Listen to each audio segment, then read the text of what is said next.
الحمد للہ وحدہ لا شریک لہ والصلاة والسلام علی من لا نبی بعدہ وعلی آلہ واصحابہ الذین اوفوا عہدہ اما بعد۔ اصول عقائد پر ہمارا سبق چل رہا تھا اور آج اصول عقائد کے سبق کے حوالے سے انشاءاللہ ہماری آخری نشست ہوگی، اس لیے نہایت توجہ کے ساتھ آپ اس سبق کو سماعت فرمائیں۔ آج کے سبق میں پہلے ہم بات اس پر کریں گے کہ کس شخص پر لعنت کرنا جائز ہے اور کس شخص پر لعنت کرنا جائز نہیں۔ لعنت کا لغوی معنی، لعنت کا شرعی اور اصطلاحی معنی، اور اس کے بعد پھر میں تفصیل سے احکام ذکر کروں گا۔ لعنت کا لغوی معنی: علامہ محمد امین بن عمر بن عبدالعزیز بن احمد ابن عابدین شامی رحمہ اللہ، وفات 1252 ہجری۔ حضرت نے علامہ شمس الدین محمد بن حسام الدین الخراسانی الحنفی المعروف قسطانی رحمہ اللہ، وفات 962 ہجری کے حوالے سے رد المختار فتاوی شامیہ میں نقل کیا ہے۔ اللعن فی الاصل الطرد، لعنت کا لغوی معنی ہے دور کرنا، دور کرنا، اس کو لغت میں کہتے ہیں لعنت۔ اصطلاحی اور شرعی معنی: یہی علامہ محمد امین بن عمر بن عبدالعزیز بن احمد ابن عابدین شامی رحمہ اللہ، وفات 1252 ہجری۔ علامہ شمس الدین محمد بن حسام الدین الخراسانی الحنفی المعروف علامہ قسطانی رحمہ اللہ، وفات 962 ہجری کے حوالے سے رد المختار فتاوی شامیہ میں تحریر فرماتے ہیں: اللعن شرعاً فی حق الکفار الابعاد من رحمت اللہ وفی حق المؤمنین الاسقاط عن درجۃ الابرار۔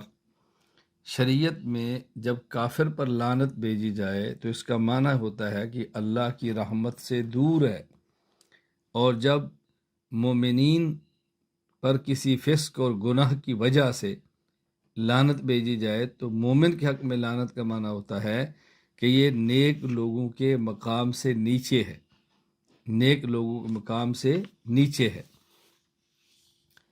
اب لعنت کس پر بھیجنا جائز ہے اور کس پر جائز نہیں، اس حوالے سے میں تفصیل سے بات کرتا ہوں۔ نمبر 1، ایسے افراد جن کی موت حالت کفر پر ہوئی ہو، ان کا نام لیے بغیر ان پر لعنت کرنا جائز ہے۔ یعنی وہ لوگ جو فوت ہو گئے ہیں اور کفر پر دنیا سے گئے ہیں، بغیر نام لیے ان پر لعنت کرنا جائز ہے۔ سورۃ البقرہ آیت نمبر 161: ان الذین کفروا وماتوا وهم کفار اولئک علیہم لعنۃ اللہ والملائکۃ والناس اجمعین۔ وہ لوگ جو کفر پہ دنیا سے گئے ہیں، وہ لوگ جو کافر ہو گئے، کفر کیا اور موت آئی، دنیا سے چلے گئے، وہم کفار، اور حالت کفر میں گئے۔ اس لیے میں اس کا آسان سا ترجمہ کر رہا ہوں کہ وہ لوگ جو کفر پر دنیا سے گئے ہیں، ان پر اللہ کی لعنت ہو، فرشتوں کی لعنت ہو، اور تمام لوگوں کی لعنت ہو، سب کی لعنت ہو۔ نمبر 2، ایسے افراد جن کے بارے میں یقین ہو کہ ان کی موت حالت کفر پر ہوئی ہے، ان کا نام لے کر ان پر لعنت کرنا جائز ہے۔ جیسے کہنا ابو جہل پر لعنت، یہ کہنا ابو لہب پر لعنت، نام لے کر فرعون پر لعنت، یہ جائز ہے۔ ملا علی بن سلطان محمد القاری الحنفی رحمہ اللہ، وفات 1014 ہجری، مرقات المفاتیح شرح مشکات المصابیح میں تحریر فرماتے ہیں: یجوز اللعن علی کافر معین مات علی الکفر کفرعون و ابی جہل۔ معین کافر پر، یعنی کسی کافر کا نام لے کر اس پر لعنت کرنا جائز ہے۔ کب؟ جب یہ یقین ہو کہ اس کی موت کفر پر ہوئی ہے، وگرنہ جائز نہیں ہے۔ سورہ ہود آیت نمبر 97، 98، 99: فاتبعوا امر فرعون وما امر فرعون برشید یخدم قومه یوم القیامہ فاوردہم النار وبئس الورد المورود واتبعوا فی ہذہ لعنۃ ویوم القیامہ بئس الرفد المرفود۔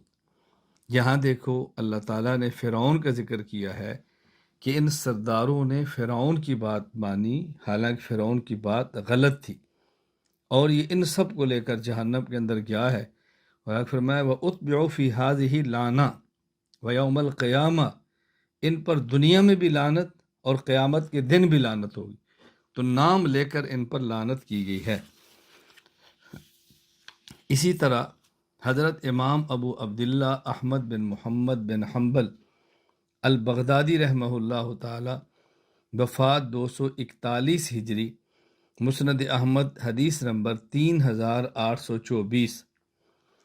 حضرت ابو عبیدہ اپنے والد عبداللہ بن مسعود رضی اللہ تعالی عنہ سے بیان فرماتے ہیں، اتیت ابا جہل وقد جرح وقطعت رجلہ، میدان بدر میں عبداللہ بن مسعود رضی اللہ عنہ فرماتے ہیں کہ میں نے دیکھا کہ ابو جہل کے پاس میں آیا، وہ زخمی تھا، اس کی ٹانگ کٹی ہوئی تھی، پاؤں کٹا ہوا تھا۔ فجعلت اضربہ بسیفی فلا یعمل فیہ شیئا، میں ان کو قتل کرنے کے لیے تلوار سے حملہ کرتا لیکن اثر نہیں ہو رہا تھا۔ اثر نہ ہونے کا مطلب کیا تھا؟ اس کی وجہ یہ تھی کہ راوی حدیث شریک قیل لشریک فی الحدیث وکان یضب بسیفہ، کہ عبداللہ بن مسعود رضی اللہ عنہ فرماتے ہیں کہ زخمی تھا، اس کا پاؤں کٹا پڑا تھا، میں تلوار اس کو مارتا اثر نہیں ہوتا۔ کیا مطلب؟ وہ تلوار سے اپنا دفاع کر رہا تھا، یعنی حملہ کرتے پاؤں تو کٹا تھا، گرا ہوا تھا، لیکن تلوار سے اپنا دفاع کر رہا تھا۔ قال فلم ازل حتی اخذت سیفہ فضربتہ بہ حتی قتلتہ، یہاں تک کہ میں نے اس کی تلوار کو پکڑا اور میں اس پہ غالب آیا، میں نے اس کو تلوار ماری اور اس کو قتل کر دیا۔ اللہ اکبر۔ ثم قال اتیت النبی صلی اللہ علیہ وسلم، میں حضور پاک صلی اللہ علیہ وسلم خدمت میں حاضر ہوا اور میں نے عرض کیا قد قتل ابو جہل، ابو جہل قتل ہو گیا۔ وربما قال شریک قد قتلت ابا جہل، اور راوی کہتے ہیں یہ لفظ کہا یا یہ فرمایا وقد قتلت ابا جہل، حضور میں ابو جہل کو قتل کر دیا، میں قتل کر کے آیا ہوں۔ نبی پاک صلی اللہ علیہ وسلم فرمایا انت رأیتہ، تو نے دیکھا ہے وہ قتل ہو گیا تھا؟ یعنی ایسا نہیں تو نے حملہ کیا ہو قتل نہ ہوا اور آپ نے مجھے بتایا ہو، تو نے دیکھا قتل ہو گیا تھا؟ قلت نعم، میں نے کہا جی ہاں۔ اللہ مرتین، رسول اکرم صلی اللہ علیہ وسلم نے 2 مرتبہ حضرت عبداللہ بن مسعود کو قسم دے کر پوچھا کہ واقعتاً وہ قتل ہو گیا ہے؟ کہا جی ہاں۔ اس قدر یہ بد فطرت اور خبیث الانسان رسول اکرم صلی اللہ علیہ وسلم کا دشمن تھا کہ اللہ کے نبی صلی اللہ علیہ وسلم تاکید نے پوچھ لیا، مار دیا، قتل ہو گیا یہ؟ اللہ حکم۔ اللہ کے نے فرماتا ہے فَذْهَبْ حَتَّى أَنظُرَ إِلَيْهِ، چلو میں اس کو اپنی آنکھوں سے دیکھنا چاہتا ہوں۔ کہتے ہیں چلے گئے، وہاں گئے، وَقَدْ غَيَّرَتِ الشَّمْسُ مِنْهُ شَيْئًا، تو سورج کی دھوپ نے اس کو کچھ حصے کو خراب کر دیا، اب پگھلنا شروع ہو گیا، گلنا شروع ہو گیا، سڑنا شروع ہو گیا۔ رسول اکرم صلی اللہ علیہ وسلم حکم دیا فَأَمَرَ بِهِ وَبِأَصْحَابِهِ فَصُحِبُوا حَتَّى أُلْقُوا فِي الْقَلِيبِ، کہا جو بدر میں کنواں ہے اس کنویں کے ان کو پھینک دو۔ آگے آپ نے کیا فرمایا وَأُتْبِعَ أَهْلُ الْقَلِيبِ لَعْنَةً، یہ جو بدر کے کنویں میں ہے جسے قلیب بدر کہتے ہیں، یہ قلیب بدر یعنی بدر کے کنویں میں جو مردار پڑے ہیں ان پر لعنت برسائی گئی ہے۔ وقال وکان ھذا فرعون ھذی الامہ، اور یہ کہا کہ اس امت کا یہ فرعون تھا، آج جہنم رسید ہو گئے۔ یہاں دیکھیں رسول اکرم صلی اللہ علیہ وسلم اس کا نام لے کر اس پر لعنت فرما رہے ہیں۔ ابو جہل اینڈ کمپنی تھی کہ یہ جہنم کے اندر ان پر لعنت ہوئی ہے۔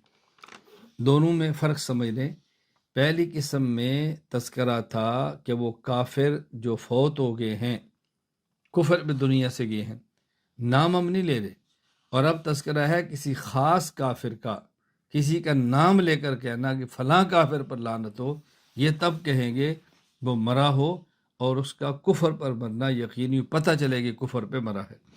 نمبر 3، زندہ یا مردہ کی قید کے بغیر مطلقاً کافر پر لعنت بھیجنا یہ بھی جائز ہے، یعنی یہ کہنا کہ کافروں پر لعنت یہ بھی جائز ہے۔ پہلے یہ تھا کہ جو کفر پر مر گئے ہیں ان پر لعنت، اب یہ کفر پر مرنے والے فلاں پر لعنت۔ تیسری قسم ویسے ہی کفار پر لعنت بھیجنا، خواہ وہ زندہ ہو یا مردہ ہو۔ اب اس کی دو صورتیں ہیں، ایک یہ کفار کا وصف عام یعنی کفار کا وصف عام ذکر کر کے لعنت بھیجیں، کافروں پر لعنت، اور ایک ہے کفار کا وصف خاص یعنی کافروں کی خاص قسم کا نام لے کر ان پر لعنت بھیجیں۔ کوئی مر گیا کہ جی یہودیت پر لعنت، یا زندہ ہے یہودیوں پہ لعنت، کوئی کہتا ہے عیسائیوں پہ لعنت، کسی نے کہا قادیانیوں پہ لعنت، یوں خاص وصف یا صرف یہ کہنا کفار پر لعنت۔ ملا علی بن سلطان محمد القاری الحروی الحنفی رحمہ اللہ وفات 1014 ہجری، مرقات المفاتیح شرح مشکات المصابیح میں فرماتے ہیں، یجوز اللعن بالوصف العام کا قولہ فلعنت اللہ علی الکافرین، کفار پر لعنت جائز ہے ان کا عمومی وصف کیا ہے؟ کفر، جو تمام کفار مشترکہ ہے، اس وصف کا نام لے کر لعنت کرنی جائز ہے۔ وبالاخص یا خاص کسی صفت کا نام لیں، یہودی، عیسائی، قادیانی، وبالاخص کا قولہ تعالی لعنت اللہ علی الیہود، جس طرح کہ یہ ہے یہودیوں پر اللہ کی لعنت۔ دلائل، سورۃ البقرہ آیت نمبر 89، 80 اور 9، 89، وَلَمَّا جَاءَهُمْ كِتَابٌ مِّنْ عِندِ اللَّهِ مُصَدِّقٌ لِّمَا مَعَهُمْ وَكَانُوا مِن قَبْلُ يَسْتَفْتِحُونَ عَلَى الَّذِينَ كَفَرُوا فَلَمَّا جَاءَهُم مَّا عَرَفُوا كَفَرُوا بِهِ فَلَعْنَةُ اللَّهِ عَلَى الْكَافِرِينَ۔ جب ان کے پاس اللہ کی طرف سے کتاب آئی، جو کتاب ان کے پاس موجود کتب کی تصدیق کرتی ہے، اور یہ اس قرآن کے آنے سے پہلے کفار پر فتح کی مدد مانگتے کہ یا اللہ اس آخری کتاب کی برکت سے ہمیں فتح عطا فرما۔ فلما جاءہم ما عرفوا، جب یہ کتاب آ گئی ان نے اس کو پہچان لیا، کفروا بہ، جو ان لوگوں نے انکار کیا، فلعنت اللہ علی الکافرین، تو اللہ کی لعنت ہو کفر کرنے والوں پر۔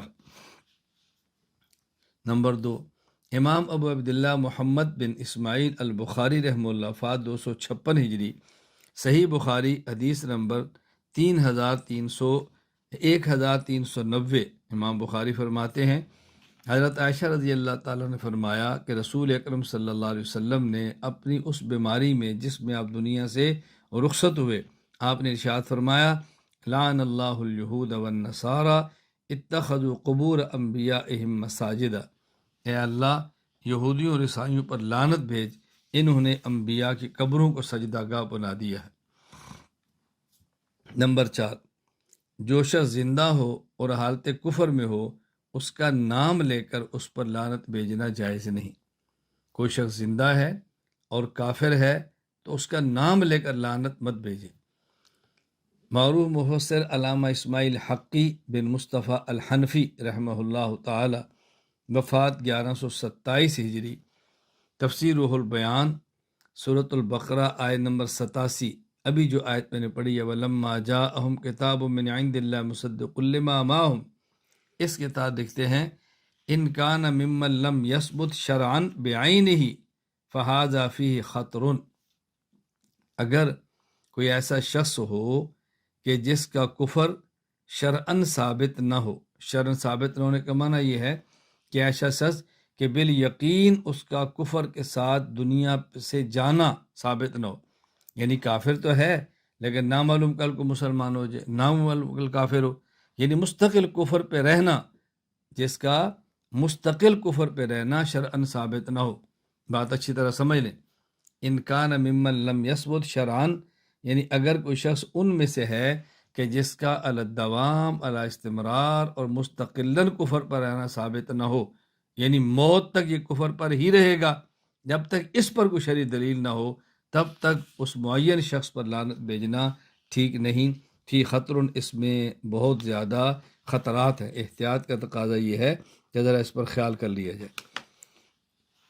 علامہ محمد امین بن عمر بن عبدالعزیز بن احمد بن عابدین شامی رحمہ اللہ وفات 1252 ہجری، رد المختار فتاوی شامیہ میں لکھتے ہیں، لم تجز علی معین لم یعلم موت علی الکفر بدلیل، کہ جب تک کسی شخص کا، خاص شخص کا کفر پہ مرنا یقینی نہ ہو تب تک لعنت نہ بھیجے۔ مطلب وہی جو میں نے پہلے آپ سے عرض کیا، اس کو اچھی طرح سمجھ لیں۔ دلیل، معروف مفسر علامہ اسماعیل حقی بن مصطفیٰ الحنفی رحمہ اللہ، وفات 1127 ہجری، تفسیر روح البیان سورۃ البقرہ آیت نمبر 87 کے تحت لکھتے ہیں لأن حال خاتمت ہی غیر معلوم، کیوں؟ اس لیے کہ اس کے انجام کا ہمیں پتہ نہیں ہے۔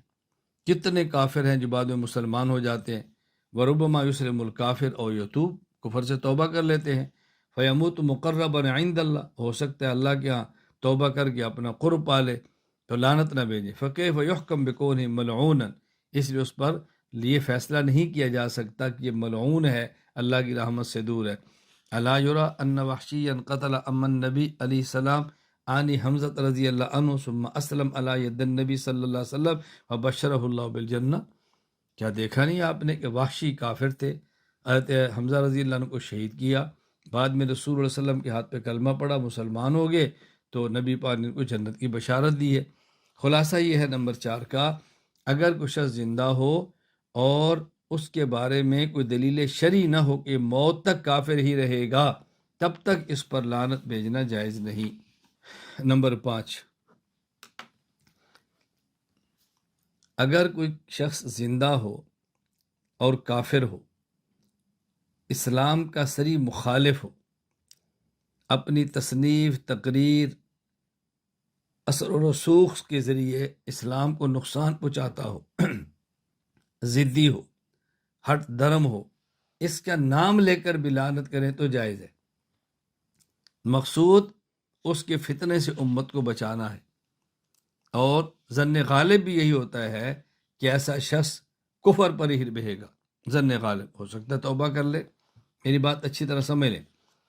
اگر کوئی شخص کافر ہو، متعصب ہو، ہٹ درم ہو، اسلام کے مقابلے میں نکلا ہو، اپنی تحریر، تقریر یا اپنی تلوار طاقت کے ذریعے اسلام کو نقصان پہنچاتا ہو، مسلمانوں کے خلاف میدان عمل کے اندر ہو، ایسے شخص کا نام لے کر بھی لعنت بھیجنا چاہیں تو ایسے شخص کا نام لے کر لعنت بھیجنا جائز ہے۔ رسول اکرم صلی اللہ علیہ وسلم نے بعض ایسے لوگ تھے کہ جن کے بارے میں نام لے کر بد دعائیں فرمائی ہیں۔ اب حضور کا بد دعا فرمانے کا معنی یہ ہے نا کہ اس نے ایمان کے بغیر دنیا سے جانا ہے، جس طرح آپ نے ابو لہب کے بیٹے کے بارے میں کہا تھا اللہم سلط علی کلب من کلابک، اپنے کتوں میں سے کوئی کتا اس کے اوپر مسلط کر دے۔ اب رسول اکرم صلی اللہ علیہ وسلم تو صاحب الوحی تھے، ان کی بات تو الگ ہے، ہم تو ظن غالب کی بنیاد پہ کہہ رہے ہیں۔ پھر سمجھ لیں، اگر کوئی شخص کافر ہو، ضدی ہو، ہٹ درم ہو، تحریر، تقریر، مال، دولت، طاقت، کسی بھی ذریعے سے اسلام کو نقصان پہنچا رہا ہو، ایسے شخص کا نام لے کر لعنت بھیجیں تب بھی جائز ہے۔ نمبر 6، اگر کوئی شخص فوت ہو جائے لیکن اس کا کفر پر مرنا کسی دلیل سے ثابت نہ ہو، کفار کی بستی میں رہتا ہے اور اندازہ ہی کہ یہ بھی کافر ہوگا، لیکن اس کا کفر پہ مرنا کسی دلیل سے ثابت نہ ہو، تب بھی اس پر لعنت بھیجنی جائز نہیں ہے۔ علامہ محمد امین بن عمر بن عبدالعزیز بن احمد ابن عابدین شامی رحمہ اللہ، وفات 1252 ہجری، رد المختار فتاوی شامیہ میں تعریر فرماتے ہیں لم تجس علی معین لم یعلم موتہ علی الکفر بدلیل، کہ ایک معین کافر پر، ایک معین شخص پر جس کی موت کے کفر پر ہونے پر کوئی دلیل نہ ہو، اس پر لعنت بھیجنا جائز نہیں۔ اس کی دلیل اس لیے کہ محض اس وجہ سے کوئی زندگی میں کافر تھا تو مرا تو کافر ہوگا، یہ سمجھنا ٹھیک نہیں کہ اس کا کفر پہ مرنا یقینی ہے۔ ہو سکتا ہے اس نے توبہ کر لی ہو اور اس کی توبہ ہمارے علم میں نہ ہو، اس لیے اس معین شخص پر لعنت نہ بھیجیں۔ نمبر 7، اگر کوئی شخص کفر پر مر گیا اور اس کا کفر پر مرنا یقینی ہو اور جب تک وہ شخص زندہ رہا اس نے اسلام کو نقصان نہیں پہنچایا، توجہ سے بات سمجھیں، شخص کفر پہ مرا ہے، کفر پہ مرنا یقینی ہے، اس کا ہمارے علم میں ہے، پورا گاؤں، پورا علاقہ جانتا ہے وہ کفر پہ مرا ہے، اور لیکن اسلام کو نقصان نہیں پہنچاتا تھا، اپنے مال، اپنی تحریر، اپنی تقریر، اپنی قوت کے ذریعے اسلام کو نقصان نہیں پہنچاتا تھا، اور اگر ہم اس پر لعنت بھیجیں جائز ہے۔ لیکن اس لعنت بھیجنے پر کسی مسلمان کو تکلیف ہوتی ہو تو پھر اس پر لعنت نہ بھیجے۔ مثلا اس کا بیٹا ہے، وہ مسلمان ہو گیا ہے، آپ اس پر لعنت بھیجتے ہیں، اور بیٹا بھی مسلمان ہے اور برائے نام ہے، متدین، مضبوط دیندار نہیں، اس کے مرے باپ پر لعنت بھیجیں گے، اس کو تکلیف ہوتی ہے اور وہ کفر کے اندر چلا جائے گا کہ تم میرے مرے باپ کو بھی نہیں بخشتے، اس سے دین کا نقصان ہوگا، اس لیے ایسے شخص پر لعنت نہیں بھیجنی چاہیے۔ معروف مفسر علامہ اسماعیل حقی بن مصطفیٰ الحنفی رحمہ اللہ، وفات 1127 ہجری، تفسیر روح البیان سورۃ البقرہ آیت نمبر 87 کے تحت لکھتے ہیں: اللعن علی الشخص فإن كان ممن ثبت كفر شرعا يجوز لعنه إن لم يكن فيه اذى علی مسلم۔ اگر ایک شخص معین ہو جس کا کفر پہ ورنہ دلیل شرعی سے ثابت ہو، لیکن اس پر لعنت بھیجنے سے مسلمان کو تکلیف ہوتی ہو تو ایسے شخص پر بھی لعنت نہیں بھیجنی چاہیے۔ اس کی دلیل یہ ہے کہ کسی بھی مرے ہوئے کافر پر نام لے کر التعیین اس پر لعنت بھیجنا ہمارے اوپر واجب نہیں ہے، اور مسلمان کو بلا وجہ تکلیف دینا یہ حرام ہے۔ تو جو کہ ہم پر کام واجب نہیں تھا، جائز تھا، وہ جائز کا ہم کر رہے ہیں، اور اس کی وجہ سے کہ مسلمان کو تکلیف ہو رہی ہے جو کہ حرام ہے، تو لہٰذا اس جائز کام کو چھوڑ دو تاکہ اس وقت حرام کا ارتکاب نہ کرنا پڑے۔ میں اس کی ایک بڑی معمولی اور عام سی مثال دیتا ہوں کہ جس طرح عمرہ کے لیے جائیں یا خانہ کعبہ کا طواف کرتے ہیں، انسان عمرے پر جاتا ہے، طواف ہوا اور جی چاہا کہ حجر اسود کو میں چوم لوں۔ اب حجر اسود کا بوسہ لینا زیادہ سے زیادہ مستحب ہے، لیکن اگر حجر اسود کا بوسہ لینے میں مسلمانوں کے کندھے پھلانگنے پڑیں، مسلمانوں کو تکلیف ہو، کسی عورت کی بھی حرمتی ہو، اور یہ حرام ہے، لہذا حجر اسود کا بوسہ چھوڑ دیں لیکن مسلمان کو تکلیف نہ دیں۔ نمبر 8، اگر کوئی شخص زندہ ہے اور مسلمان ہے، گناہ کبیرہ کا مرتکب ہے، بات سمجھنا، زندہ ہے، مسلمان ہے اور کبیرہ گناہ کا مرتکب ہے، تو ایسے مسلمان جو زندہ ہوں اور گناہ کبیرہ کے مرتکب ہوں تو ان کے کسی فرد کو متعین کیے بغیر ان کو اس گناہ کے ساتھ متصف کر کے ان پر لعنت بھیجنا جائز ہے۔ مثلا یوں کہنا کہ ان مردوں پر لعنت ہو جو عورتوں کی مشابہت اختیار کرتے ہیں، ان مردوں پر لعنت ہو جو شراب پیتے ہیں، ان مردوں پر لعنت ہو جو خنزیر کھاتے ہیں، حرام سمجھ کر کھا، لیکن ہے تو جو گناہ کبیرہ، ان مردوں پر لعنت ہو جو سود کھاتے ہیں، تو یہ جائز ہے۔ متعین نہ کریں، بغیر متعین کرے یہ جائز ہے۔ علامہ محمد امین بن عمر بن عبدالعزیز بن احمد ابن عابدین شامی رحمہ اللہ، وفات 1252 ہجری، رد المختار فتاوی شامیہ میں لکھتے ہیں: وبخلاف غیر المعین کالظالمین والکاذبین فیجوز ایضا۔ کہتے ہیں نا ظالموں پر خدا کی لعنت ہو، جھوٹوں پر خدا کی لعنت ہو، یہ جائز ہے۔ دلائل: حضرت امام محمد اسماعیل بخاری رحمہ اللہ تعالی، وفات 296 ہجری، صحیح بخاری کتاب اللباس، باب المتشبہون بالنساء والمتشبہات بالرجال، اس کے اندر حضرت امام بخاری رحمہ اللہ تعالی ارشاد فرماتے ہیں کہ عبداللہ بن عباس رضی اللہ عنہما نے فرمایا، رسول اللہ صلی اللہ علیہ وسلم نے ان الفاظ میں لعنت فرمائی: لعن رسول اللہ صلی اللہ علیہ وسلم المتشبہین من الرجال بالنساء والمتشبہات من النساء بالرجال۔ وہ مرد جو عورتوں کی مشابہت اختیار کریں اور وہ عورتیں جو مردوں کی مشابہت اختیار کریں، ان پر خدا کی لعنت ہو، ان پر خدا کی لعنت فرمائی ہے۔ اسی طرح حضرت امام مسلم نشاپوری رحمہ اللہ تعالی، صحیح مسلم کتاب المساقات، باب لعن آکل الربا و موکلہ، حضرت جابر رضی اللہ تعالیٰ سے حدیث نقل فرمائی ہے۔ جابر رضی اللہ فرماتے ہیں: لعن رسول اللہ صلی اللہ علیہ وسلم آکل الربا و موکلہ و کاتبہ و شاہدیہ وقال ہم سواء۔ رسول اکرم صلی اللہ علیہ وسلم نے لعنت بھیجی ہے ایسے شخص پر کہ جو سود کو کھاتا ہے، اور لعنت بھیجی ہے اس پر جو سود کو کھلاتا ہے، اور لعنت بھیجی ہے ان پر جو سود کے گواہی دیتا ہے، اور لعنت بھیجی ہے نبی پاک صلی اللہ علیہ وسلم سب کے اوپر، اور فرمایا کہ اس لعنت کے اندر اور گناہ کے اندر سب برابر کے شریک ہیں۔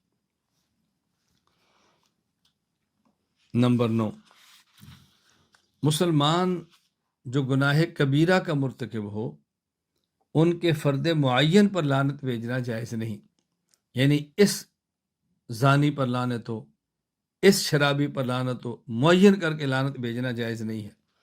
علامہ محمد امین ابن عمر بن عبدالعزیز بن احمد ابن عابدین شامی رحمہ اللہ وفات 1252 ہجری، رد المختار فتاوی شامیہ میں لکھتے ہیں، ان لعن الواحد المعین کہذا الظالم لا یجوز، کسی شخص کو معین کر کہنا کہ اس ظالم پر لعنت ہو یہ جائز نہیں۔ دلیل، امام ابو عبداللہ محمد بن اسماعیل بخاری رحمہ اللہ وفات 256 ہجری، میں نے گزشتہ غلطی سے کہہ دیا 296، وفات 256 ہجری، حضرت امام بخاری رحمۃ اللہ علیہ صحیح بخاری کتاب الحدود باب ما یکرم من لعن شارب الخمر و انہ لیس بخارج من الملہ، اس کے تحت فرماتے ہیں، اللہ اکبر، حضرت عمر بن خطاب رضی اللہ عنہ فرماتے ہیں، ان رجل علی عہد النبی صلی اللہ علیہ وسلم کان اسمہ عبداللہ، حضور صلی اللہ علیہ وسلم کے دور میں ایک شخص تھا جس کا نام تھا عبداللہ، وکان یلقب حمارا، اور اس کا لقب تھا حمار، حمار کہتے ہیں گدھے کو، اللہ، لقب حمار تھا، وکان یضحک رسول اللہ صلی اللہ علیہ وسلم، یہ نبی پاک صلی اللہ علیہ وسلم کو ہنسایا کرتا تھا، اللہ اکبر، وکان النبی صلی اللہ علیہ وسلم قد جلدہ فی الشراب، اس نے شراب پی تو نبی پاک صلی اللہ علیہ وسلم اس کو کوڑے مروائے، فأتی به یوما فامر به فجلد فقال رجل من القوم اللہم لعنہ ما اکثر ما یؤتی به، ایک اس نے شراب پی، اس کو کوڑے مروانے کے لیے لایا گیا، اللہ کے نبی کوڑے مارنے کا حکم دیا، تو ایک صحابی نے، ایک ساتھی نے عرض کیا، اور اللہم لعنہ، اے اللہ اس پر لعنت ہو، یہ کتنی مرتبہ شراب پیتا ہے، پھر اس کو لایا جاتا ہے کوڑے مارنے کے لیے، کتنی شراب پیتا ہے؟ رسول اللہ صلی اللہ علیہ وسلم فرمانے لگے، لا تلعنوہ، اس پر لعنت مت بھیجو، فواللہ ما علمت انہ یحب اللہ ورسولہ، میں اللہ کی قسم اٹھا کر کہتا ہوں جہاں تک میں جانتا ہوں یہ اللہ اور اللہ کے رسول سے پیار کرتا ہے، اندازہ کرو، شراب پینے والا ہے اور فرمایا اللہ اور اللہ کے رسول صلی اللہ علیہ وسلم سے پیار کرتا ہے، اس پر لعنت مت بھیجو، تو نبی کریم صلی اللہ علیہ وسلم نے لعنت بھیجنے پر اسے منع فرما دیا ہے۔ نمبر 10، اگر کوئی شخص گناہ کبیرہ کا مرتکب ہو اور مسلمان ہو اور فوت ہو جائے تو اس کا نام لے پر لعنت کرنا جائز نہیں ہے۔ علامہ محمد امین بن عمر بن عبدالعزیز بن احمد ابن عابدین شامی رحمہ اللہ وفات 1252 ہجری، رد المختار فتاوی شامیہ فرماتے ہیں، لم تجز علی معین لم یعلم موتہ علی الکفر بدلیل وان کان فاسقا متحورا کیزید علی المعتمد، اگر شخص معین ہو اور اس کا کفر پر مرنا یقینی نہ ہو لیکن ہو فاسق اور فاجر، گناہ کبیرہ کا مرتکب ہو، تو بھی اس پر لعنت بھیجنا جائز نہیں۔ مثال دی ہے جیسے کہ یزید ہے، اہل سنت والجماعت کا عقیدہ ہے کہ یزید فاسق اور فاجر گناہ کبیرہ کا مرتکب تھا، لیکن حضرت فرماتے اس کے مرنے کے بعد اس کا نام لے کر لعنت نہ بھیجو، کیونکہ موت کے بعد اس کا معاملہ اللہ کے سپرد ہے، اللہ میں بات سمجھنے کی توفیق عطا فرمائے۔ اس پر دلیل کیا ہے؟ دیکھو، اگر کوئی شخص مومن ہو، گناہ کبیرہ کا مرتکب ہو، فاسق اور فاجر ہو، اور وہ مر جائے، ہمیں حکم ہے اس کی نماز جنازہ پڑھو اور اس کے لیے استغفار کرو، اس کے لیے استشفاء، سفارش، اور ایسے شخص کے لیے سارے ثواب کیا جائے، تو جس کے مرنے پر نماز جنازہ ہے، مغفرت کی دعا ہے اور اصال ثواب ہے، ایسے شخص پر لعنت بھیجنے کی گنجائش کیسے ہوگی؟ اس لیے لعنت بھیجنا اس پر ٹھیک نہیں۔ تو میں نے آپ کی خدمت میں لعنت بھیجنے کے حوالے سے 10 قسم کے افراد کا ذکر کیا ہے۔ میں اپنی معلومات کی حد تک علماء کرام کی خدمت میں عرض کرتا ہوں، میں اپنی معلومات تک یہ عرض کر رہا ہوں۔ اس طرح تفصیل کے ساتھ شاید کسی کتاب کے اندر آپ کو اس موضوع پر گفتگو نہ ملے، اس لیے اس گفتگو قدر فرمائے، اس کو محفوظ رکھیں اور نہایت احتیاط سے کام لیں۔ فاسد العقیدہ شخص کے پیچھے نماز کا حکم۔ کوئی شخص مسلمان ہے، نہ کوئی شخص کافر کی تو بات ہی نہیں ہو رہی، کوئی شخص مسلمان ہے لیکن عقیدے میں فساد ہے، مبتدع فی العقیدہ ہے، ایسے فاسد العقیدہ شخص کے پیچھے نماز کا حکم کیا ہے؟ فاسد العقیدہ امام کی اقتداء میں نماز مکروہ تحریمی ہے، یعنی نماز نہیں پڑھنی چاہیے، اگر پڑھ لی تو واجب الاعادہ ہے، وہ نماز دوبارہ پڑھیں، لٹائیں اس نماز کو۔ میں چاند کے حوالے دیتا ہوں، پھر دلیل پیش کرتا ہوں، پھر اشکال اس کا جواب دیتا ہوں۔ نمبر 1، حکیم الامت مولانا اشرف علی تھانوی نور اللہ مرقدہ، وفات 1362 ہجری۔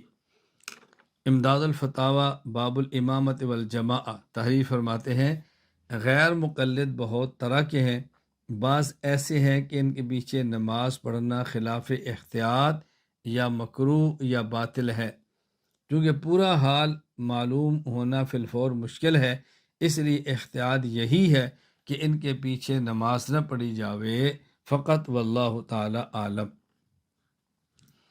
نمبر 2، مولانا مفتی عبدالرحیم لاجپوری رحمہ اللہ تعالی، وفات 1422 ہجری، فتاوی رحیمیہ باب الامامت والجماعہ فرماتے ہیں، مقلدین و غیر مقلدین میں بہت سے اصولی فروعی اختلاف ہیں، مثلا یہ لوگ صحابہ کو معیار حق نہیں مانتے، ائمہ اربعہ پر سب و شتم کرتے ہیں، گالی گلوچ، اور اسی طرح اور ان کی تقلید کو جس کے وجوب پر امت کا اجماع ہو چکا ہے، اس کو بدعت بلکہ بعض تو شرک تک کہہ دیتے ہیں، اور اسی طرح بہت سے اجماعی مسائل کے منکر ہیں۔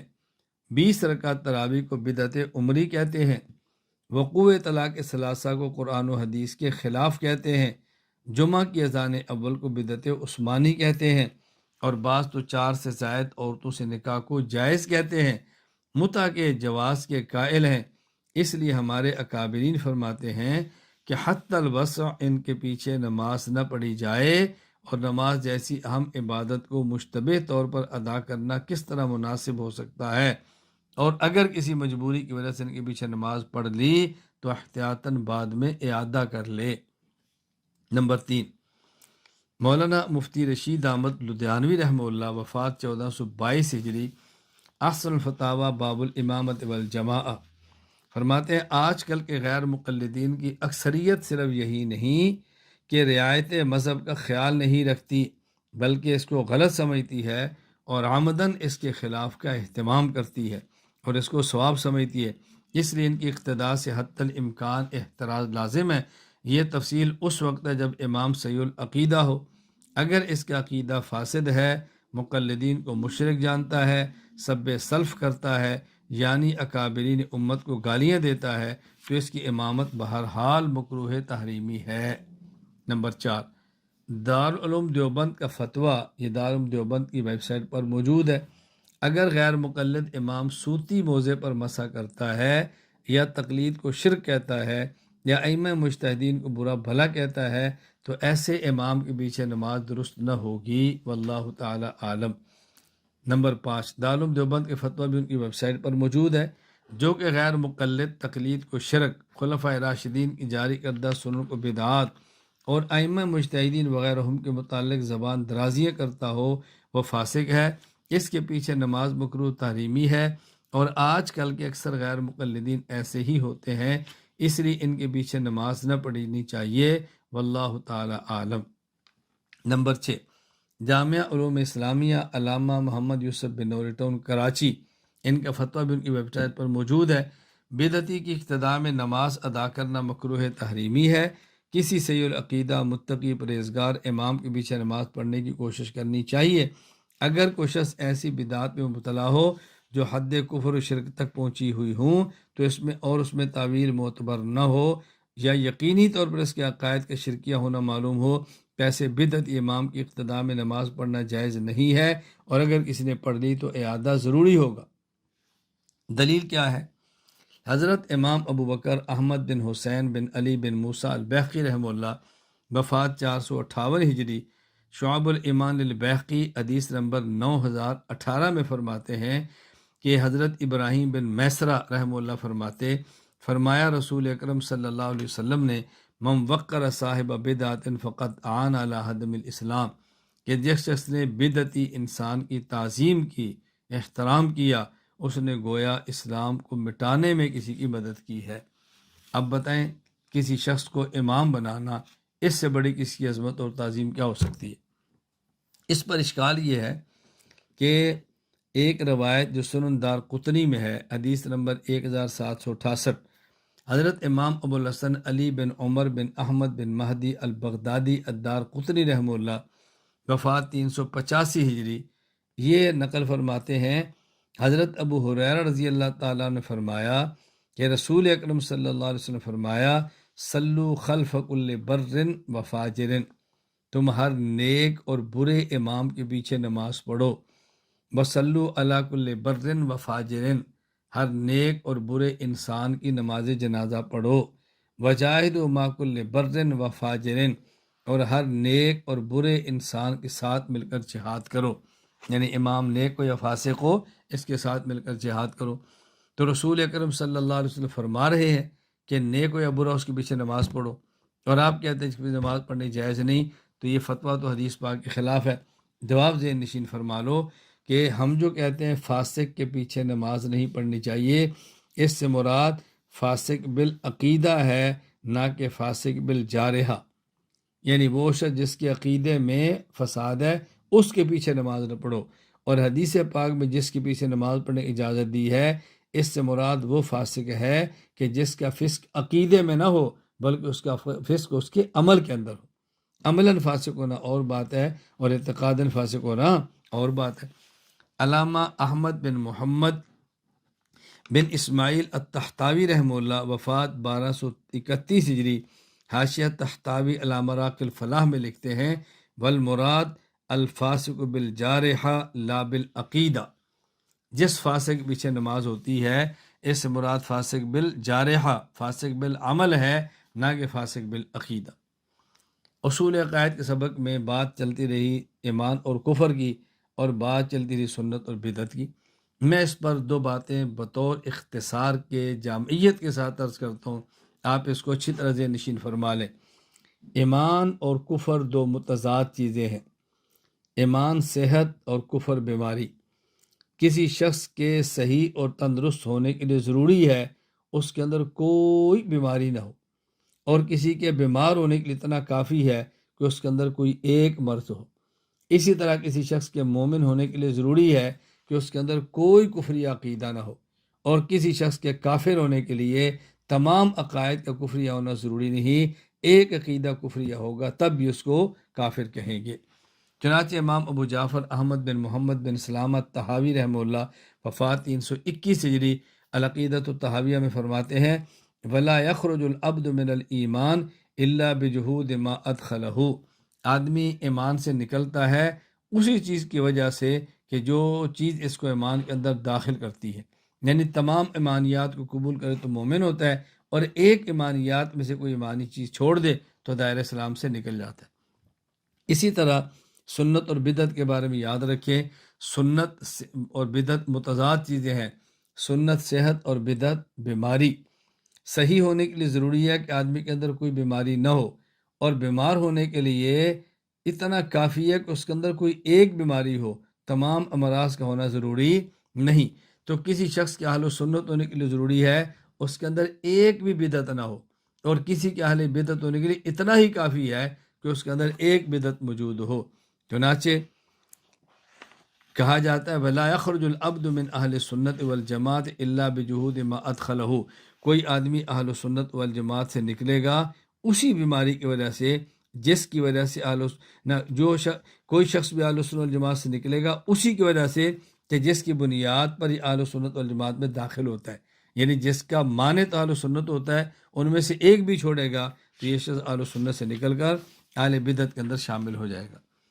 ہمارے یہاں دو لفظ چلتے ہیں، شاذ اور فرقہ، اور مزید میں فرقہ پر تھوڑی سی بات کروں گا تاکہ بات کھل کر سامنے آ جائے۔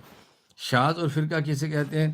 اگر کسی مسئلہ پر اہل حق کے 99 افراد متفق ہوں اور اہل حق کا ایک فرد ان کا مخالف ہو تو 99 افراد کی رائے کو سواد اعظم اور اس ایک اہل حق کی رائے کو شاذ کہتے ہیں۔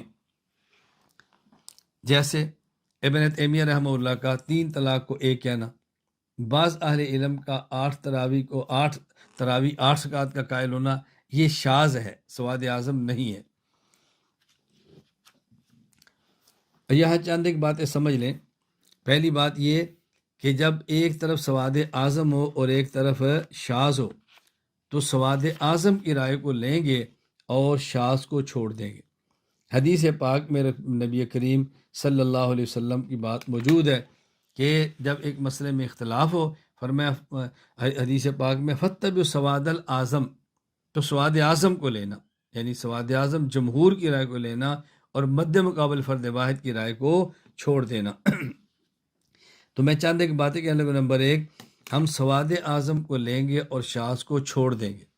نمبر 2، شاذ رائے کو گمراہ نہیں کہیں گے کیونکہ اہل حق فرد کی رائے ہے، لہذا اسے تفرد کہیں گے، اس کا اکیلا پن ہے۔ نمبر 3،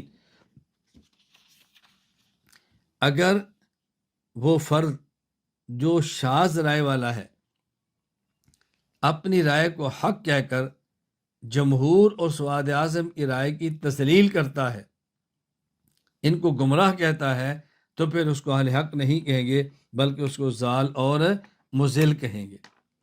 نمبر 4، اور اگر کوئی شخص اس فرد واحد کی رائے کو لے کر مذہب کا درجہ دے لے اور مذہب بنا کر امت کے سامنے پیش کرے تو اس کو بھی ضال اور مضل کہیں گے، اس کو مستقل اہل حق میں اب شمار نہیں کریں گے، یہ ضال اور مضل ہوگا۔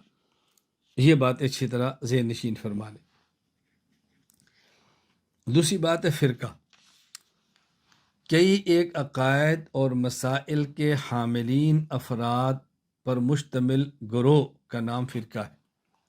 کئی ایک عقائد اور مسائل کے حاملین افراد پر مشتمل گروہ کا نام فرقہ ہے، یعنی کچھ لوگ ایسے ہوں کہ جن کا عقیدہ ایک ہو اور مسئلہ ایک ہو تو ان لوگوں کے گروہ کو فرقہ کہیں گے۔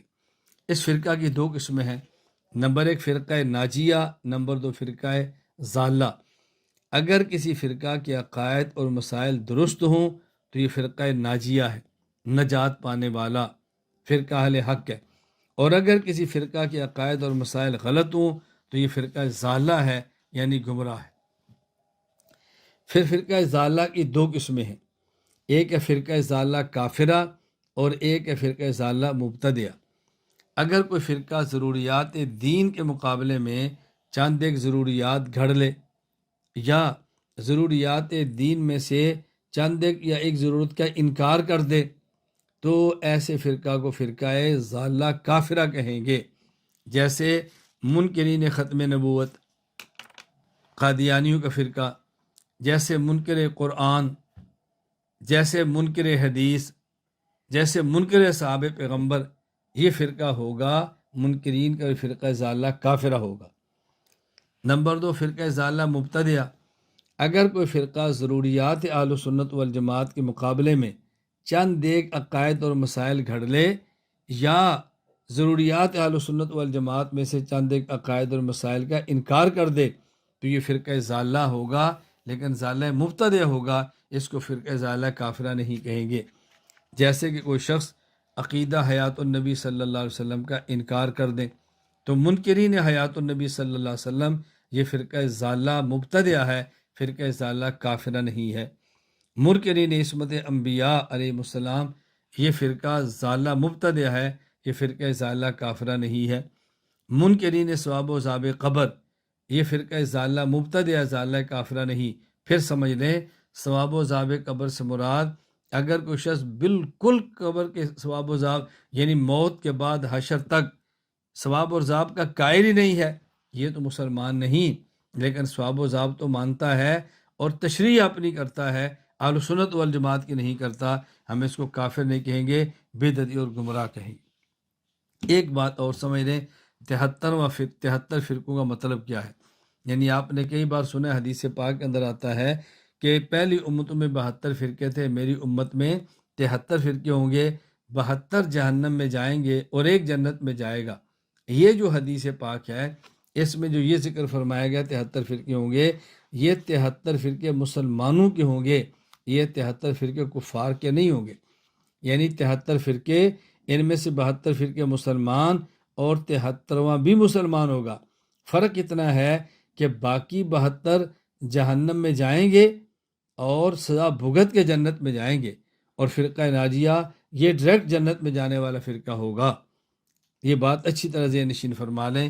امام ابو عیسیٰ محمد بن عیسیٰ بن سورہ ترمذی رحمہ اللہ، وفات 279 ہجری، جامع ترمذی، باب ما جاء فی افتراق الامہ، حدیث نقل فرماتے ہیں کہ عبداللہ بن عمر رضی اللہ عنہما نے فرمایا، رسول اللہ صلی اللہ علیہ وسلم ارشاد فرمایا، لَيَأْتِيَنَّ عَلَىٰ أُمَّتِي مَا أَتَىٰ عَلَىٰ بَنِي إِسْرَائِيلَ حَظْوَ النَّالِ بِالنَّالِ حَتَّىٰ إِنْ كَانَ مِنْهُمْ مَنْ أَتَىٰ أُمَّهُ عَلَانِيَةً لَكَانَ فِي أُمَّتِي مَن يَصْنَعُ ذَٰلِكَ، کہ میری امت پر حالات وہی آئیں گے جو بنی اسرائیل پر آئے تھے، یہ میری امت بنی اسرائیل کے نقش قدم پر چلے گی، حتیٰ کہ بنی اسرائیل میں اگر کوئی بدبخت ہوا جس نے ماں سے مکالہ کیا، میری امت میں ایسے بدبخت آئیں گے جو ماں سے مکالہ کریں گے۔ وَإِنَّ بَنِي إِسْرَائِيلَ تَفَرَّقَتْ عَلَىٰ سِنَتَيْنِ وَسَبْعِينَ مِلَّةً وَتَفْتَرِقُ أُمَّتِي عَلَىٰ 73 مِلَّةً، بنی اسرائیل میں 72 فرقے تھے اور میری امت میں 73 فرقے ہوں گے، کلٌ فی النار الا ملۃ واحدہ، یہ سب جہنم میں جائیں گے، ایک جنت میں جائے گا۔ پوچھا گیا من ہے یا رسول اللہ، اللہ کے نبی جنت میں جانے والا کون ہوگا؟ تو فرمایا ما انا علیہ و اصحابی، جنت میں جانے والا ایک فرقہ وہ ہوگا جو حدیث مرسل ہے اور معنی میرے صحابہ سے لے۔ یہ ہے اہل سنت والجماعت کا فرقہ۔ یہاں بات پھر ذہن نشین فرما لیں، ان 73 فرقوں کا ذکر کیا گیا، یہ 73 کے 73 مسلمان فرقے ہوں گے، ان میں ایک فرقہ ناجیہ ہوگا اور باقی 72 فرقے ضالہ مبتدع ہوں گے، یہ فرقہ ضالہ کافرہ نہیں ہوں گے۔ دوسری بات یہ جو فرمایا کہ 72 جہنم میں رہیں گے، تو اس کا مطلب یہ نہیں کہ ہمیشہ جہنم میں رہیں گے، مطلب یہ ہے یہ اپنی گمراہی کی وجہ سے جہنم میں جائیں گے اور سزا بھگتنے کے بعد پھر یہ جنت میں جائیں گے۔ مولانا بدر عالم میٹھی رحمہ اللہ، وفات 1385 ہجری، ترجمان السنہ میں اس حدیث کے تعلق لکھتے ہیں، اس ایک فرقہ سے مراد وہ فرقہ ہے جو بلا کسی ادنا عذاب کے جنت میں جائے گا، اور وہ یہ ہوگا جس میں اعتقادی اور عملی کسی پہلو سے بھی بدعت نے راہ نہ پائی ہو۔ اگر بنا بر بشریت کوئی عملی کمزوری ان سے سرزد بھی ہوگی تو اللہ تعالیٰ کی رحمت یا اسے معاف کر دے گی، ورنہ قبر اور محشر کے شدائد میں کہیں اس کا حساب مجرا کر لے گی۔ اس کے بالمقابل جو باطل فرقے ہیں، ان کو اپنے افتراق اور تشدد کے سزا بھگتنا پڑے گی، اس کے بعد وہ بھی جنت میں چلے جائیں گے۔ آخر کار اس امت کا ہر فرقہ کچھ عذاب پا کر یا بلا عذاب جنت میں داخل ہو جائے گا۔ یہاں ایک بات اور اچھی طرح سمجھ لیں کہ یہ جو کہا جاتا ہے کہ پہلی امت میں، یہ جو حدیث پاک میں کہ پہلی امت میں 72 فرقے تھے اور میری امت میں 73 ہوں گے، تو پہلی امت میں 72 اور اس امت میں 73، یہ 73واں اضافی فرقہ کون سا ہے؟ اچھی طرح ذہن نشین فرما لیں، یہ 73واں فرقہ وہ ہے جو علماء سے عداوت رکھتا ہے اور فقہاء سے بغض رکھتا ہے۔ اور فقہاء سے بغض رکھنے والا کون ہے؟ یا پورے معاشرے میں دیکھ لیں۔ امام ابو عبداللہ محمد بن احمد الانصاری القرطبی المالکی رحمہ اللہ، وفات 671 ہجری، یہ ارشاد فرماتے ہیں اپنی تفسیر الجامع احکام القرآن سورۃ الانعام آیت نمبر 153، وَأَنَّ هَٰذَا صِرَاطِي مُسْتَقِيمًا فَاتَّبِعُوهُ وَلَا تَتَّبِعُوا السُّبُلَ فَتَفَرَّقَ بِكُمْ عَن سَبِيلِهِ کے تحت یہ فرماتے ہیں، وَقَدْ قَالَ بَعْضُ الْعُلَمَاءِ الْعَارِفِينَ هَٰذِهِ الْفِرْقَةُ الَّتِي زَادَتْ فِي فِرَقِ أُمَّةِ مُحَمَّدٍ صلی اللہ علیہ وسلم هُمْ قَوْمٌ يُعَادُونَ الْعُلَمَاءَ وَيُبْغِضُونَ الْفُقَهَاءَ وَلَمْ يَكُنْ ذَلِكَ قَطٌّ فِي الْأُمَمِ السَّابِقَةِ، کہ یہ 73واں فرقہ وہ ہے جو علماء سے دعوت رکھے گا اور فقہاء سے بغض رکھے گا، اور یہ پہلی امتوں کے اندر قطعاً نہیں تھے۔ سوال یہ ہے کہ پہلی امتوں میں 72 فرقے تھے، اس امت میں 73 ہوئے، تو 73واں فرقہ یہ تو سمجھ آ گئی علماء سے عداوت اور فقہا سے بغض رکھنے والا ہے، لیکن یہ فرقہ اس امت میں کیوں ہوا، یہ پہلی امتوں میں کیوں نہیں تھا؟ اس کی وجہ ذہن نشین فرما لیں کہ جب اللہ کی نعمت آتی ہے تو اللہ کی نعمت کے دشمن بھی آتے ہیں۔ پہلی امتوں میں انبیاء علیہ السلام تھے، اور ایک وقت میں کئی انبیاء علیہ السلام ہوتے، اور ایک نبی کے جانے کے بعد دوسرا نبی آ جاتا، امت کو اجتہاد کی ضرورت نہیں تھی۔ ہمارے حضور پاک صلی اللہ علیہ وسلم آخری نبی ہیں، آپ کے بعد کوئی نبی پیدا نہیں ہوگا۔ اب امت میں انبیاء نہیں بلکہ مجتہدین ہوں گے، تو ظاہر ہے جب پہلے اجتہاد کی نعمت نہیں تھی تو اس کے دشمن بھی نہیں تھے۔ اب اجتہاد کی نعمت ملی، جس کے نتیجے میں امت کو فقہ ملی، تو پھر اجتہاد اور فقہ کے دشمن بھی پیدا ہو گئے۔ تو یہ پہلے چونکہ اجتہاد تھا نہیں، اس کے دشمن بھی نہیں تھے، اب اجتہاد اس امت کو دیا گیا، اس نعمت کے دشمن فقہا اور مجتہدین کے دشمن بھی پیدا ہو گئے۔ چنانچہ حضرت امام ابو عبداللہ محمد بن احمد الانصاری القرطبی المالکی رحمہ اللہ وفات 671 ہجری، یہ ارشاد فرماتے ہیں الجامع احکام القرآن سورۃ الاعراف آیت نمبر 145 کے تحت، وَكَتَبْنَا لَهُ فِي الْأَلْوَاحِ مِنْ كُلِّ شَيْءٍ وَمَوْعِظَةً وَتَفْصِيلًا لِكُلِّ شَيْءٍ فَخُذْهَا بِقُوَّةٍ وَأْمُرْ قَوْمَكَ يَأْخُذُوا بِأَحْسَنِهَا سَأُرِيكُمْ دَارَ الْفَاسِقِينَ۔ یہ جو ہے نا وَتَفْصِيلًا لِكُلِّ شَيْءٍ، اس کے بعد فرماتے ہیں فَإِنَّهُ لَمْ يَكُنْ عِنْدَهُمْ اجْتِهَادٌ قَطُّ فَإِنَّهُ لَمْ يَكُنْ عِنْدَهُمْ اجْتِهَادٌ وَإِنَّمَا خُصَّ بِذَلِكَ أُمَّةُ محمد صلی اللہ علیہ وسلم۔ پہلی امتوں میں اجتہاد نہیں تھا، یہ اجتہاد کی نعمت اللہ تعالیٰ نے اس امت کو خصوصیت کے ذات عطا فرمائی ہے۔ یہاں 4 لفظ سمجھ لیں، نمبر 1 دین، نمبر 2 مسلک، نمبر 3 مذہب، اور نمبر 4 منہج۔ منصوصات قطعیات کا نام دین ہے، جس کا انکار کفر ہے، جیسے آیات قرآنیہ اور احادیث متواترہ۔ بات سمجھ لیں، منصوصات قطعیات کا نام دین ہے، جس کا انکار کرنا کفر ہے۔ نمبر 2 مسلک، منصوصات ظنیات کا نام ہے، جس کا انکار اہل سنت والجماعت سے خروج ہے، جس طرح کے اخبار احاد۔ یہاں بطور فائدہ سمجھ لیں کہ ظنی ثبوت یعنی منصوص ظنیات، ظنی نص کی 2 صورتیں ہوتی ہیں، ایک ہوتا ہے ثبوت میں ظنیت ہو، اور ایک ہوتا ہے کہ دلالت میں ظنیت ہو۔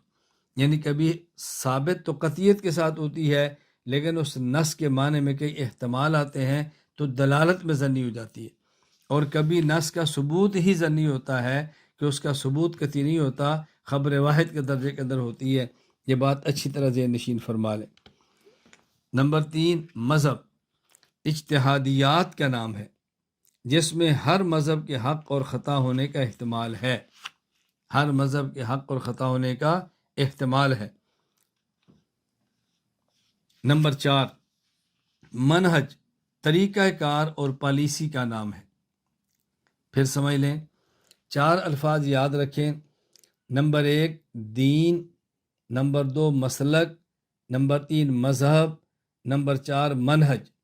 دین منصوصات قطعیات کا نام ہے، جس کا انکار کفر ہے۔ مسلک منصوصات ظنیات کا نام ہے، جس کا انکار اہل سنت والجماعت سے خروج یعنی نکال دیتا ہے۔ نمبر 3 مذہب، اجتہادیات کا نام ہے، جس میں ہر مذہب کے حق اور خطا ہونے کا احتمال ہوتا ہے۔ یہ نہ کفر اسلام کے اختلاف ہے اور نہ سنت اور بدعت کے اختلاف ہے۔ نمبر 4 منہج، طریقہ کار اور پالیسی کا نام ہے۔ اب یہ بات اچھی طرح سمجھ لیں کہ ہم 4 لفظ بولتے ہیں۔ نمبر 1 دیننا الاسلام، نمبر 2 مسلکنا اہل السنت والجماعہ، نمبر 3 مذہبنا الاحناف، نمبر 4 منہجنا الدیوبندیہ۔ اچھی طرح ذہن نشین فرما لیں، ہمارا دین اسلام ہے، ہمارا مسلک اہل السنت والجماعت ہے، ہمارا مذہب احناف ہے، ہمارا منہج دیوبندیت ہے۔ الجھن کے اندر مبتلا نہیں ہونا، بڑی اچھی طرح ذہن نشین فرما لیں۔ ہاں یہ بات ذہن نشین فرما لیں کہ کبھی مذہب کا استعمال دین پر بھی ہوتا ہے اور کبھی دین کا استعمال مذہب پر بھی ہوتا ہے۔ جیسے بعض ملکوں میں ایک فارم بنتا ہے اور اس فارم پہ لکھا ہوتا ہے مذہب کا خانہ کہ تمہارا مذہب کیا ہے، تمہارا لکھتا ہے اسلام۔ اب یہاں مذہب بمانا دین ہے۔ دوسری بات سمجھیں کہ بعض لوگ غلط فہمی کی بنیاد پر مسالک کے اختلاف کو یہ مذاہب کے اختلاف کہہ دیتے ہیں، اور کبھی مسالک کے اختلاف کو دین کا اختلاف کہہ دیتے ہیں، کفر اسلام کے اختلاف کہتے ہیں۔ یہ ٹھیک نہیں ہے، بات اچھی طرح سمجھیں۔ یعنی بعض لوگ مسالک کے اختلاف کو مذاہب کے اختلاف کہتے ہیں، اور کبھی مسالک کے اختلاف کو دین کا اختلاف یعنی اسلام اور کفر کا اختلاف کہتے ہیں، حالانکہ یہ بات درست نہیں ہے۔ ایک بات اور ذہن نشین فرما لیں جو میں پہلے بتا چکا ہوں، ادیان کا اختلاف حق اور باطل کا اختلاف ہے، کہ دین اسلام حق ہے اور ایمان ہے اور اسلام ہے اور باقی ادیان کفر ہے۔ مسالک کا اختلاف یہ حق اور باطل بمعنی سنت اور بدعت کا اختلاف ہے۔ اہل سنت والجماعت کا مسلک پر حق اور اہل بدعت کا باطل یعنی کفر نہیں بدعت ہے۔ اور مذہب کے اختلاف یہ حق اور خطا کے اختلاف ہے جو باعث رحمت ہے، اور منہج کا اختلاف یہ طریقہ کار اور پالیسی کا اختلاف ہے۔ چند الفاظ میں عرض کرتے اس کو ذہن نشین فرما لیں۔ نمبر ایک ہے لفظ تصدد اور ایک ہے تشدد۔ تصدد اور تشدد میں کیا فرق ہے؟ ایک ہے لفظ تصدد اور ایک ہے لفظ تشدد۔ تصدد کا معنی ہے اپنے موقف پر مضبوط ہونا، جیسے ریشم کا رسہ نرم ہونے کے باوجود مضبوط ہوتا ہے۔ تشدد کا معنی ہے اپنے موقع پر سخت ہونا، جیسے لوہے کا زنجیر سخت ہونے کے باوجود مضبوط نہیں ہوتا بلکہ ٹوٹ جاتا ہے۔ ہم متصدد ہیں، اپنے موقع پر مضبوط ہیں اور نرم ہیں۔ ہم متشدد نہیں ہیں کہ اپنے موقع پر سخت ہوں اور زنجیر کی طرح ٹوٹ جائیں۔ تو آپ اپنے مسلک پر متصدد بنو، یعنی مضبوط اور نرم بنو، متشدد نہ بنو کہ جس میں سختی ہو اور بندہ ٹوٹ جائے۔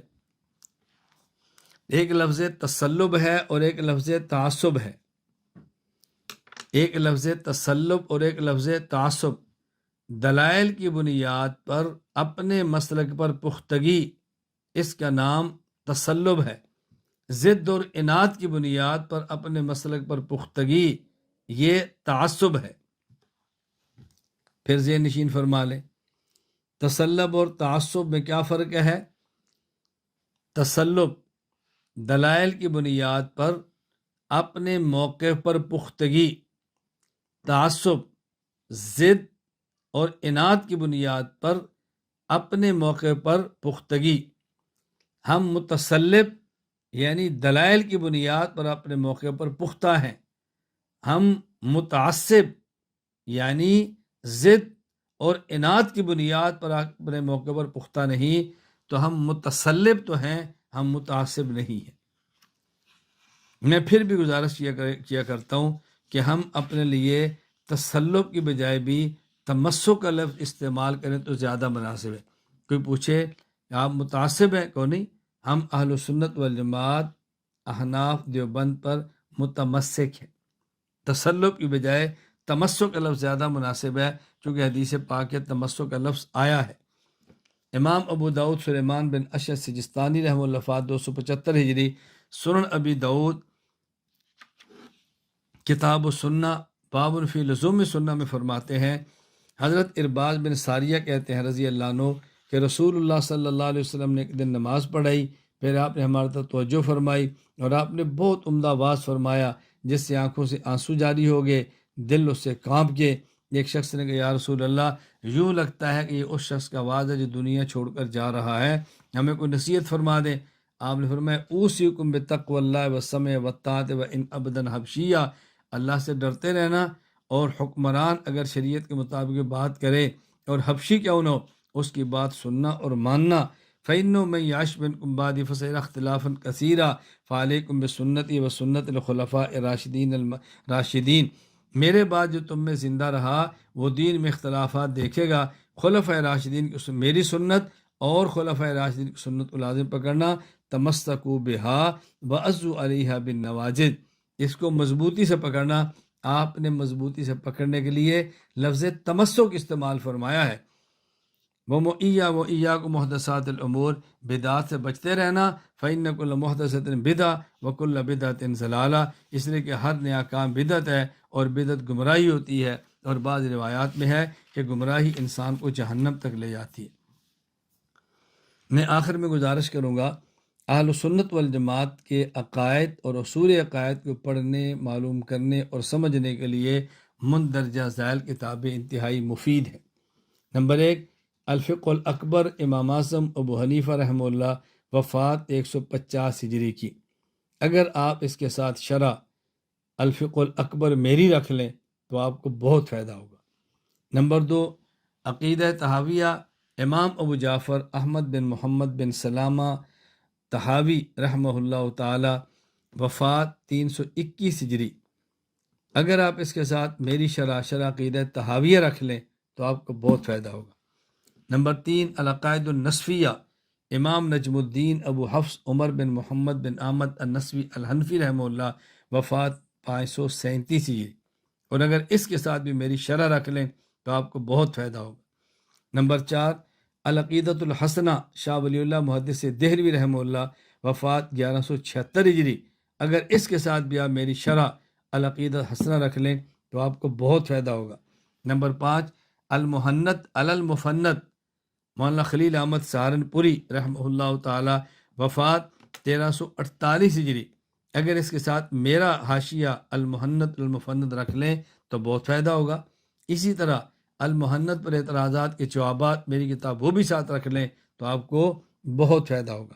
نمبر 6، اکفار الملحدین، خاتم المحدثین مولانا سید محمد انور شاہ کشمیری نور اللہ مرقدہ، وفات 1352 ہجری۔ عقائد الاسلام، شیخ التفسیر والحدیث مولانا محمد ادریس کاندری رحمہ اللہ، وفات 1394 ہجری۔ جواہر الفقہ جلد اول، مفتی محمد شفیع عثمانی رحمہ اللہ، وفات 1396 ہجری۔ اور میری کتاب العقائد الاسلامیہ، اس کا اردو ترجمہ اسلامی عقائد، اور آخر میں میری کتاب کتاب العقائد۔ یہ آپ 10 کتب اگر اپنے مطالعہ میں رکھ لیں تو انشاءاللہ عقائد کے معاملے میں آپ کو الجھن نہیں رہے گی۔ اللہ تعالیٰ مجھے اور آپ سب کو اپنے عقائد پڑھنے کی، سمجھنے کی اور امت کے ہر فرد تک پہنچانے کی توفیق عطا فرمائے۔ میں کئی بار آپ کی خدمت میں عرض کر چکا ہوں کہ میرا یہ ہدف ہے ایسے افراد تیار کرنا جو عقائد سمجھانے میں متکلم ہوں، مسائل بتانے میں مفتی ہوں، امت کی تربیت کرنے میں مربی ہوں، اور ایسے مراکز دنیا بھر میں قائم کرنا کہ جو مراکز عقائد کو سمجھانے کے لیے درسگاہ ہوں، مسائل کو سمجھانے کے لیے دارالفتاح ہوں، اور امت کی اصلاحی اخلاقی تربیت کے لیے وہ خانقاہ ہوں۔ یہ میرا ہدف ہے۔ میں اس کے لیے آپ حضرات سے گزارش کروں گا ہمارے ساتھ چلیں، آگے بڑھیں، اپنے آپ کو، اپنے مال کو، اپنے وقت کو اس کام کے لیے پیش فرمائیں، اس لیے کہ شدید ترین ضرورت ہے کہ امت کے عقائد کی اصلاح کی جائے اور امت کو دلائل کے ساتھ، اعتدال کے ساتھ اپنے مسلک پر کھڑا کر دیا جائے، اپنے عقائد پر کھڑا کر دیا جائے۔ اللہ مجھے اور آپ سب کو اس کے لیے قبول فرما لے تو یہ اللہ تعالیٰ کا ہم سب پر بہت بڑا احسان ہوگا۔ وآخر دعوانا ان الحمد للہ رب العالمین۔